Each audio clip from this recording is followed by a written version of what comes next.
코로나 바이러스 사태 때문에 심한 스트레스를 받고 정신적 고통을 호소하는 사람들이 참 많아진 것 같습니다. 과연 어떤 고통을 겪고 있는가? 말들은 안 하지만 불안과 공포가 점점 커지고 있습니다.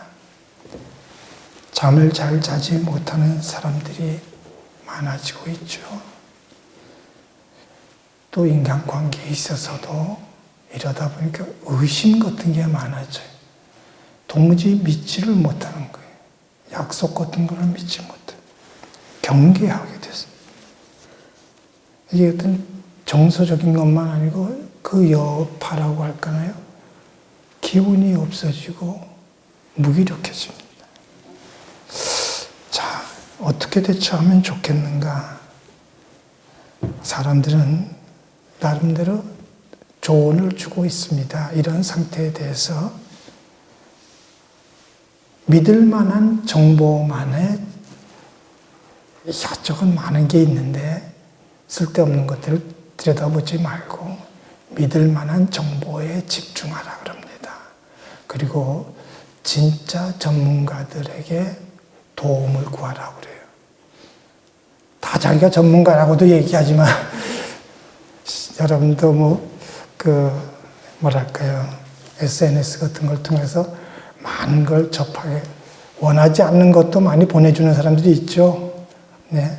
그거 다 쓸데없지는 않은데 대부분 쓸데없습니다. 제가 전문가적인 입장에서 말하자면 대부분 쓸데없고 오히려 해롭습니다. 자, 그럼 우리 원인을 따져보는데, 그럼 왜 이렇게 코로나 사태가 심각하다고 그러더라도 왜 이렇게까지 고통을 겪게 되는가? 이 원인을 알면 좀 거기에 따른 우리 대책이 좀 현실적이고 효과적인 대책이 나올 수 있죠. 자, 우리가 보통 어떤가? 평소에 나의 가치가 남에 비해서 떨어진다고 느끼는 경우가 많습니다. 나 이만하면 괜찮다고 생각하는 사람 별로 없어요. 말들은 안 하지만 부부간에도 그런 걸 우리가 많이 느끼거든요. 근데 이게 코로나 사태 때문에 훨씬 더 심각해졌어요. 내 가치가 막 땅에 떨어진 것 같아요. 나 이렇게까지 쓸모없는 사람이었는가? 이런 생각들을 하게 됩니다. 그렇지 않다는 얘기를 드리기 위해서 지금 이렇게 서두가 이렇게 길어지는데요. 자신이 세상에 쓸모없는 사람이 그렇게 인정되는 게 싫어서 그렇게 되지 않으려고 무던히 애썼지만 사실로 말해서 요즘 같은 상황 속에서는 모두 다 헛수고입니다. 우리가 몸부림치면 칠수록 더 부끄러운 치부가 더 드러나는 것 같아요. 아무리 노력해도 남들에게 보이는 부분, 그걸 좀 치장하고 꾸미는 것만으로는 스스로에게 별로 도움이 되지 않는다는 사실을 우리 알았으면 좋겠어요. 어떤 이들은 그런 데다 유난히 공을 들이는데, 진짜 중요한 것은 자기 모습, 내 모습이 평소에 나조차 모르고 있었던 내 모습이 어떤 것인가 하는 걸 찾는 거예요. 자기 모습을 찾는 것. 이거 사실 새삼스러운 얘기는 아닙니다.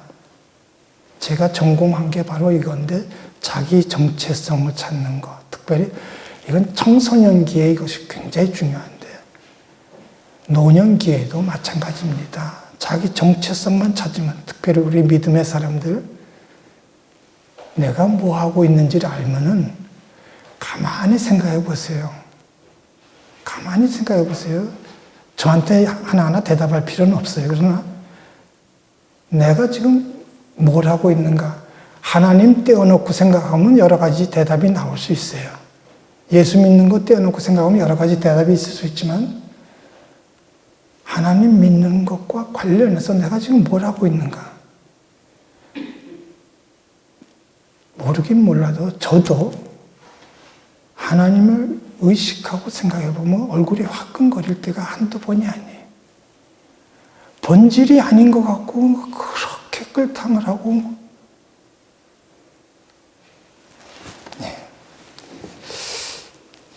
자기 정체성 굉장히 중요합니다. 어떤 사람들은 우리가 어려움을 겪을 때 우리를 위로하고 우리에게 도움을 주기보다는 이런 식으로 말하기 좋아하는 사람들이 있습니다. 혹시 여러분들 중에 그런 사람들이 없었으면 좋겠습니다. 그것 봐. 이게 다 너 때문이야. 이렇게 얘기를 해요. 너는 그러기 때문에 예수 믿어도 복받을 자격이 없어. 헛수작하지 마라. 뭐 이런 식으로 얘기를 해요. 또 조금 우리가 부족한 부분이 보이면 그런 사람들은 금방 뭐라 그래요? 그럴 줄 알았어. 넌 무능하기 때문에 아무짝에도 쓸모없는 거야. 나만 그러는 게 아니라 사람들이 다 그러잖아. 교인들이 다 너에 대해서 그렇게 얘기하고 있는 거 안 들려? 이런 식으로 얘기합니다. 그렇게 한번 뱉어놓으면 재미는 있을지 모르고 속은 시원할지 모르지만 그런 얘기를 듣는 어려움을 겪고 있는 당사자로서는 겪고 있는 그 고통이나 아픔보다 그런 말로 인해서 여러 배 더 심한 아픔을 겪는다는 거 우리가 적어도 예수 믿는 사람들은 분명히 좀 알았으면 좋겠어요. 네? 사람들은 물론 자기 기준을 가지고 얘기하길 좋아해요. 자기 기준이 없는 사람들은 없으니까요. 자기 기준을 갖고 사람을 판단하고 비난하고 비판하고 그렇기 때문에 위로하기보다는 격려하기보다는 조롱하고 비난하기를 좋아하는데 그렇게 하면 그렇게 그 비난하고 비판하고 조롱해서 상황이 나아진다면 모르겠어요. 여러분 한번 그냥 단순하게 생각해 봅시다. 내가 그렇게 상대를 공격해서 뭐가 좋아지겠어요? 다른 사회나 다른 상황 우리 제쳐놓고 우리 교회에서 그런 일이 있다고 가정할 때 뭐가 좋아지겠어요? 우리 교회. 하나님은 뭘 기뻐하시겠어요? 잘들 한다 그러실까요?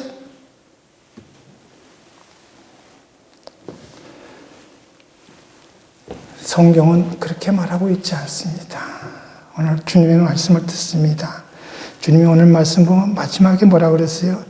볼지어다 내가 세상 끝날까지 너희와 항상 함께 있으리라. 이것만 갖고는 이 말이 궁극적으로 뭘 의미하는지 어려움을 겪고 있고 상처받은 우리에게 무슨 약속을 주시는 건지 우리가 이해하기 어렵기 때문에 조금 풀어보도록 하겠습니다. 어떤 약속의 말씀인가? 주님은 무슨 말씀을 하시고자 하는가? 이 말씀은 큰 틀에서 보면 주님은 우리의 어떤 자격 따위는 전혀 따지지 않는 그런 분이심을 말씀하십니다. 자격을 따지지 않는다. 우린 만남부터 시작해서 뭘 따지길 좋아해요. 그 사람이 그럴 만한 가치가 있는 사람이냐 여부를 따지길 좋아하는데 주님이 따지지 않는데 날 위해 십자가를 지신 그 주님이 따지지 않는데 왜 내가 따집니까? 남들은 다 그러더라도 나만이라도 그러지 말아야죠.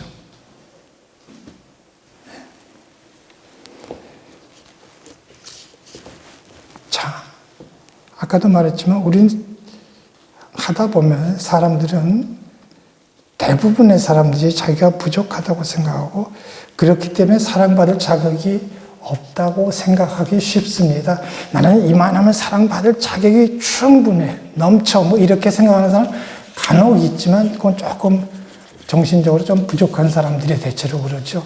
대체로는 그러지 않아요. 그러나 주님은 분명히 말씀하십니다.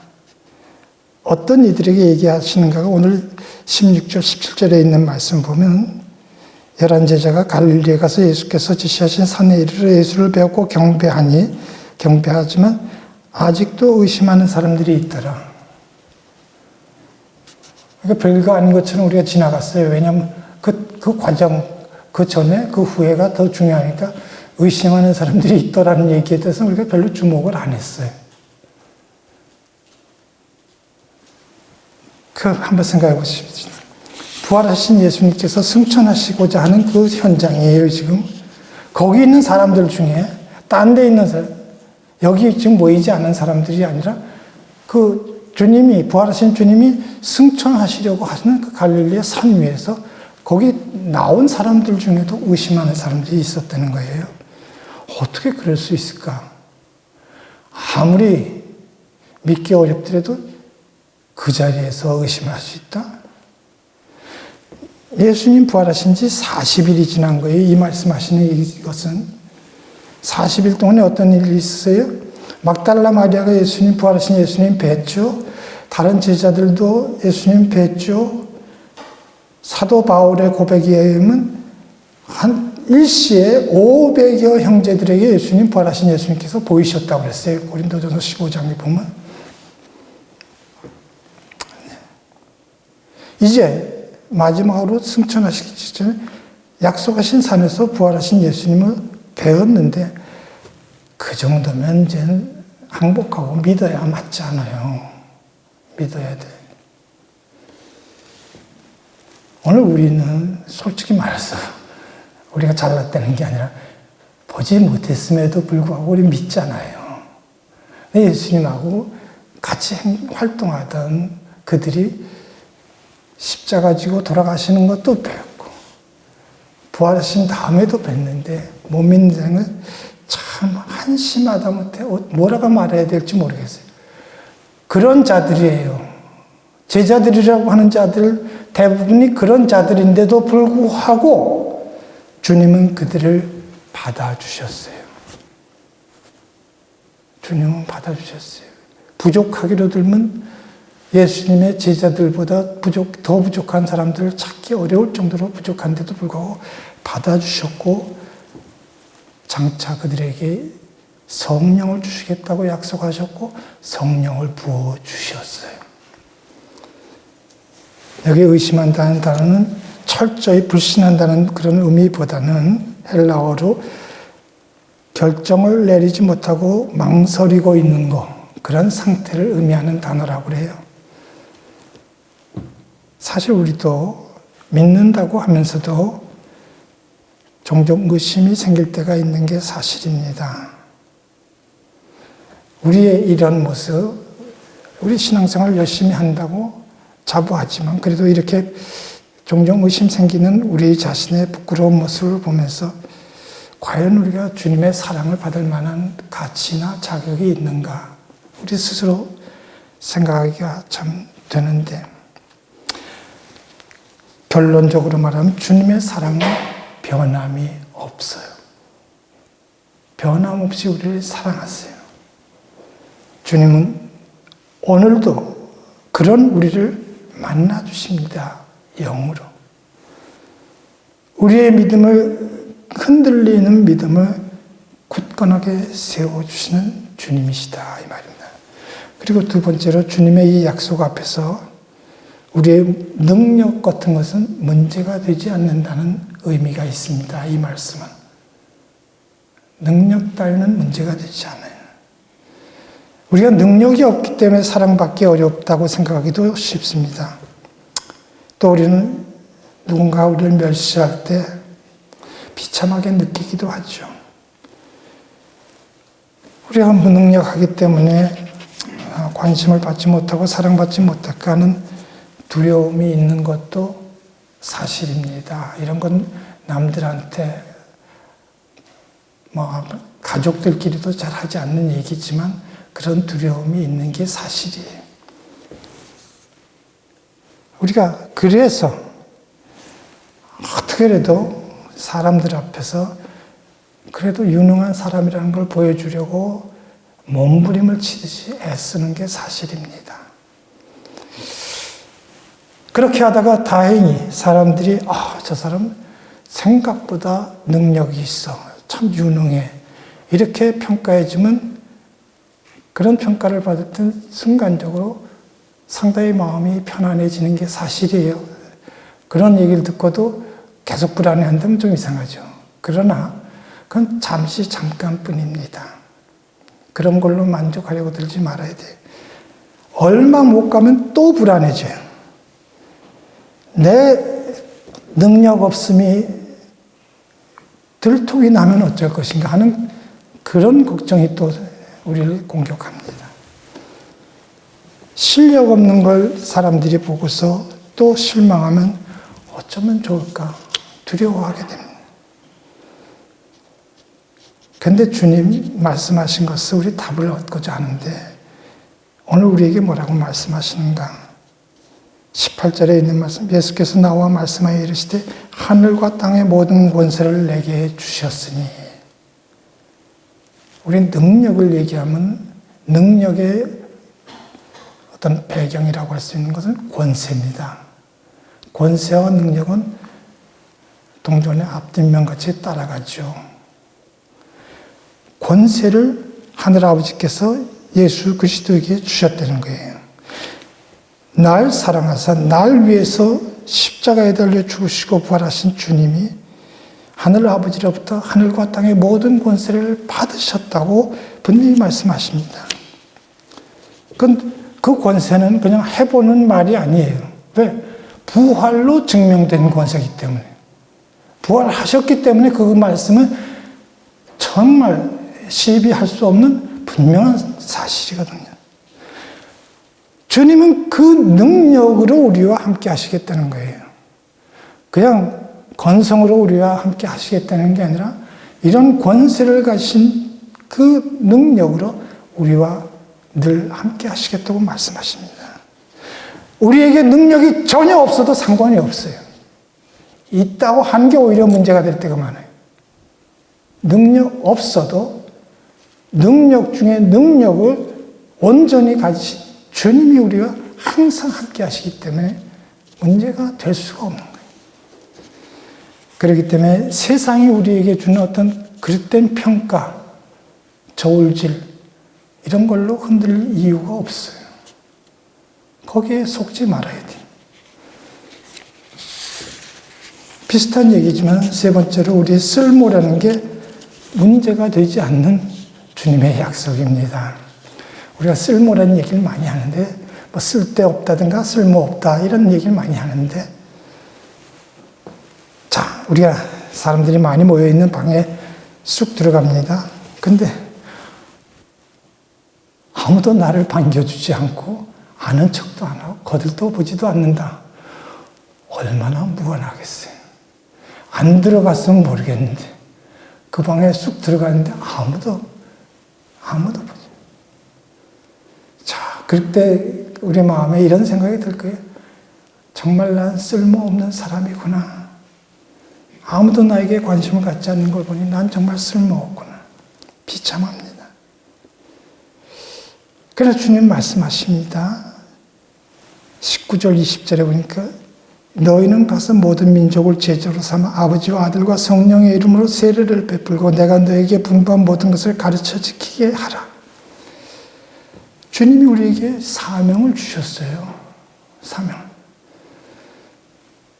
과연 내가 쓸모없는 존재라면 왕 중에 왕이신 주님이 우리에게 나에게 사명을 주셨겠습니까?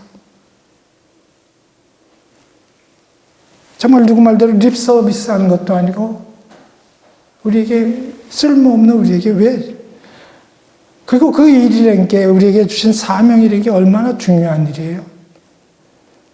제자 삼는 일을 맡기셨다는 것은 주님에게 있어 우리가 매우 쓸모 있는 존재라는 의미입니다. 주님에게 있어. 사람들이 어떻게 평가하는 건 별로 개의치 말아도 돼요. 꼭 필요한 존재, 주님에게. 주님 우리를 동역자로 삼아주신 것이고 주님 우리를 통해서 지금도 하나님 나라를 건설하기를 원하고 계신 겁니다.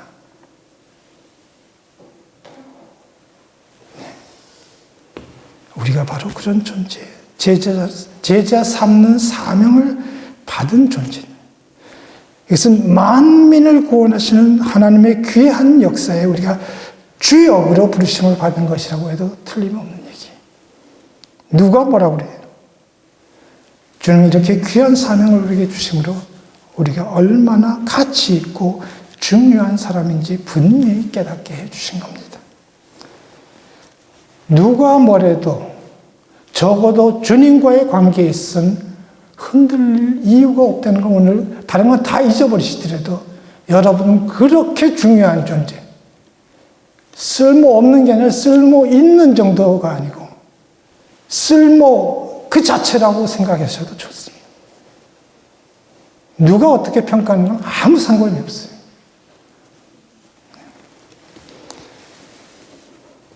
주님의 약속은 그 주님을 믿는 우리를 값지게 만들어줍니다. 항상 함께 하시겠다는 주님의 약속을 믿는 자에게 주님은 능력을 더하십니다. 일찍이 하나님께서는 선지자 이사야를 통해서 아하스 왕에게 말씀하셨습니다. 만일 너희가 굳게 믿지 아니하면 너희는 굳게 서지 못하리라. 왜 그런 말씀하셨는가? 아하스 왕은 아람의 르신과 이스라엘의 베가가 연합해서 쳐들어왔습니다.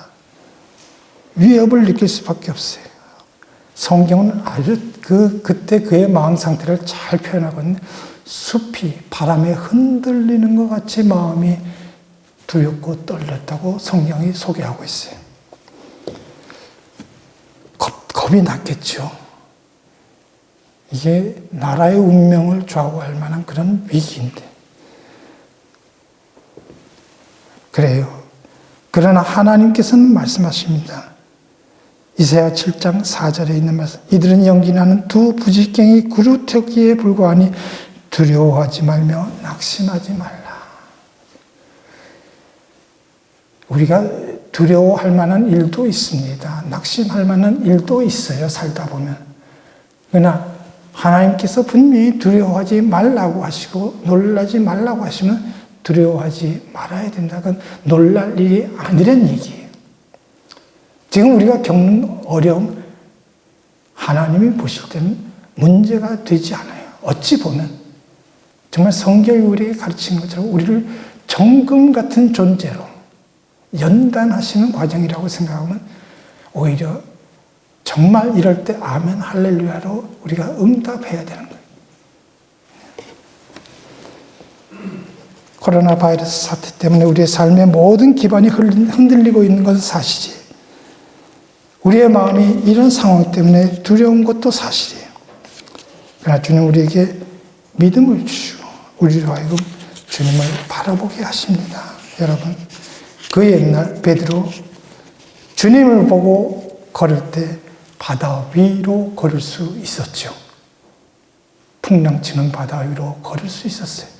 그러나 그가 바람과 풍랑을 볼 때 겁이 나서 물속에 빠져들어갔잖아요. 주님 즉시 손을 내밀어 건져주시며 말씀하셨습니다. 마태복음 14장 31절. 믿음이 작은 자야, 왜 의심하였느냐? 믿음이 작은 자야, 왜 의심하였느냐? 우리가 믿음에 굳게 설 것 같으면 우리의 모든 것은 굳게 서게 마련입니다. 환경이나 사람을 보고 두려워하지 말고 세상 끝날까지 항상 함께 하시겠다고 약속하신 그 주님을 바라보고 그 주님의 약속만 믿어야 합니다. 오늘 심하게 흔들리고 있는 우리의 삶의 터전 위에서 흔들리지 않는다는 게 아니에요. 심하게 흔들리는 게 사실이에요. 그러나 믿는 자를 든든하게 세우시는 능력과 권세의 주님을 늘 경험하는 참으로 복된 주님의 제자들이 다 될 수 있기를 간절히 바랍니다.